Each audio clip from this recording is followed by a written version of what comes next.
नमस्कार दोस्तों, स्वागत है आपको हमारे यूट्यूब चैनल राज हेल्पलाइन में। दोस्तों आपसे बता दें, पंकज सिंह और खेसारी लाल यादव के बीच में बहुत बड़ा विवाद हुआ था। तो दोस्तों आपसी में दोस्तों विवाद को ख़त्म कर लिया गया और दोस्तों अखिलेश कश्यप और खेसारी लाल यादव पंकज सिंह से माफ़ी मांग लिए। उसके बाद कुछ लोग ऐसे हैं जो खेसारी की बेटी पे अभद्र गाने निकाल रहे हैं। तो देखिए दोस्तों, यहाँ पे खेसारी दामाद बना ले, कृति से शादी रचा ले रे। उसके बाद दोस्तों कृति तोरे चक्कर में पिटाइल बनी। उसके बाद दोस्तों आपको फिर दिखा दें, यहाँ पे खेसारी दामाद बना ले, कृति से शादी रचा ले। उसके बाद दोस्तों फिर आपको यहाँ पे दिखा रहा है कृति के पापा रेला जइब हो।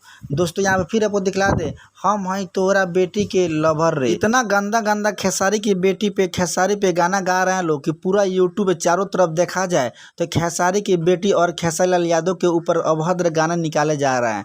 तो दोस्तों भोजपुरी इंडस्ट्री दिन प्रतिदिन गंदा होते जा रहे हैं। तो दोस्तों इसको जल्द से जल्द रोकना चाहिए। दोस्तों आपकी क्या राय है दोस्तों, कमेंट बॉक्स में ज़रूर बताएं कि इसको रोकना चाहिए या नहीं रोकना चाहिए। तो दोस्तों मेरा वीडियो आपको अच्छा लगा हो तो लाइक शेयर कमेंट करना ना भूलिएगा, और मेरे चैनल पर नए हैं तो मेरे चैनल को सब्सक्राइब करके साथ में बेल आइकन को दबा दीजिए, ताकि भोजपुरी के ताज़ा खबर सबसे पहले आपको देखने एवं सुनने को मिल